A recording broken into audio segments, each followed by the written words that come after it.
కేదార్నాథ్లో జల విలయం కనబడుతోంది. భారీగా అక్కడ కొండ చెరువు విరిగిపడ్డాయి. అక్కడ చిక్కుకుపోయిన తెలుగు యాత్రికులు చాలా మంది ఉన్నారు. కేదార్నాథ్ ఆలయానికి వెళ్లిన రాజమండ్రి, హైదరాబాద్కు చెందిన 10 మంది అక్కడే చిక్కుకున్నారు. వరదలతో అక్కడే కాటేజీలో తలదాచుకున్నారు భక్తులు. 2 రోజుల క్రితం ఇద్దరిని గుప్త కాశీకి తీసుకొచ్చింది రెస్క్యూ టీం. ఇక అక్కడే ఉండిపోయిన మిగిలిన 8 మందిని వారి కోసం రక్షణ చర్యలు కొనసాగుతూనే ఉన్నాయి. విషయాన్ని బండి సంజయ్ దృష్టికి తీసుకెళ్లారు బాధితులు. దీనిపై అధికారులతో మాట్లాడిన కేంద్ర మంత్రి ప్రత్యేక హెలికాప్టర్ ద్వారా గుప్త కాశీకి రెస్క్యూ టీంని గుప్త కాశీకి వారిని తీసుకొచ్చింది. సో ప్రస్తుతానికైతే మనం చూస్తున్నాం ఆర్టీవీ స్క్రీన్ పైన కొంతమంది కేదార్నాథ్ వెళ్లారు. సుమారుగా హైదరాబాద్, రాజమండ్రికి సంబంధించినటువంటి 10 మంది అక్కడే చిక్కుకున్నారు. వరదల్లో కాటేజీలో వాళ్ళు చిక్కుకున్నారు. ఈ నేపథ్యంలోనే ఆ బాధిత కుటుంబీకులు బండి సంజయ్కి సమాచారం అందించారు. సో బండి సంజయ్ త్వరగా తీసుకొని వారందరిని కూడా రక్షించేందుకు చర్యలు చేపట్టారు. సో ఇప్పటికే ఇద్దరిని కాపాడారు. మరొక 8 మందిని కూడా ఈరోజు ప్రత్యేక హెలికాప్టర్ ద్వారా ఇప్పటికే సురక్షిత ప్రాంతానికి చేర్చారు.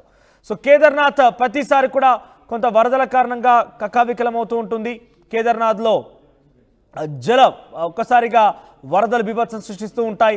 భారీగా కొండ చర్యలు కూడా విరిగిపడుతూ ఉంటాయి. అయితే ఈసారి కూడా అదే రకంగా జరిగింది. అక్కడ కొంతమంది తెలుగు యాత్రికులు చిక్కుకున్నారు. కేదార్నాథ్కి సంబంధించిన ఆలయానికి వెళ్ళినటువంటి రాజమండ్రి, హైదరాబాద్కు చెందినటువంటి 10 మంది చిక్కుకున్నారు. ఈ నేపథ్యంలోనే బండి సంజయ్కి ఆ కుటుంబీకుల యొక్క వారి యొక్క బాధితుల యొక్క కుటుంబాలు ఫిర్యాదు చేశాయి. బండి సంజయ్ దృష్టికి ఈ సమస్యను చేరవేశాయి. సో అప్పటికే ఇద్దరిని రక్షించారు, రక్షణ చర్యలు చేపట్టారు రెస్క్యూ టీం. మరొక 8 మంది కోసం గాలింపు చర్యలు చేపట్టారు. నేపథ్యంలో బండి సంజయ్ చొరవతో వారిని కూడా కాపాడినట్టుగా తెలుస్తోంది. ఇక దీనిపై అధికారులతో బండి సంజయ్ ప్రత్యేకంగా తీసుకోవాల్సిందిగా చెప్పడం జరిగింది.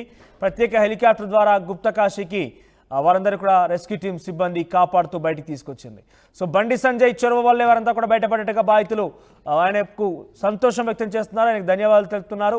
పెద్ద ఎత్తున ఆందోళన కలిగించినైతే వారంతా కూడా మీరు చూస్తున్న ఆర్టీవీ స్క్రీన్ పైన ఒక కాటేజీలో చిక్కుకున్నారు.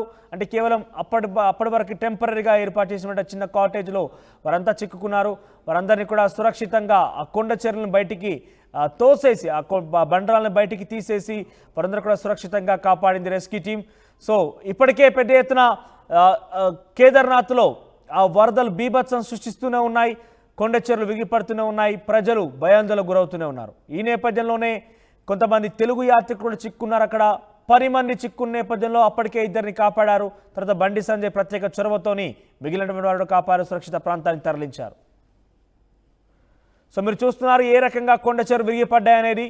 పెద్ద ఎత్తున వరదలు అక్కడ కనబడుతున్నాయి మనకి. కొండ చర్యలు విరిగిపడినటువంటి ఆ సిచ్యువేషన్లో ఆర్మీ సిబ్బంది అక్కడ వారి బాధితుల కోసం రక్షణ చర్యలు చేపట్టేలోపు భాగంగా పరిశీలిస్తున్నారు. వారి యొక్క ఆచూకీ కోసం గాలింపు చర్యలు చేపడుతున్నారు. సో బండరాలని వెలికి తీస్తూ ఉన్నటువంటి దృశ్యాలు మనం చూస్తున్నాం. బండరాలని కూడా వెలికి తీస్తున్నారు, అంతా బయట వేస్తున్నారు.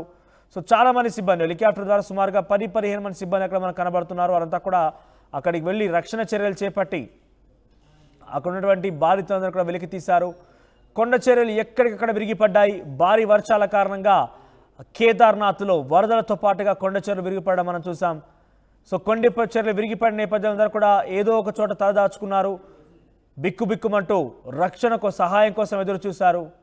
ఈ నేపథ్యంలోనే బండి సంజయ్ దృష్టికి వెళ్ళింది ఈ సమస్య. వెంటనే ఆయన అధికారం ఆదేశించి అక్కడ ఉన్న వారందరూ కూడా సేఫ్గా కాపాడిన పరిస్థితి కనబడింది.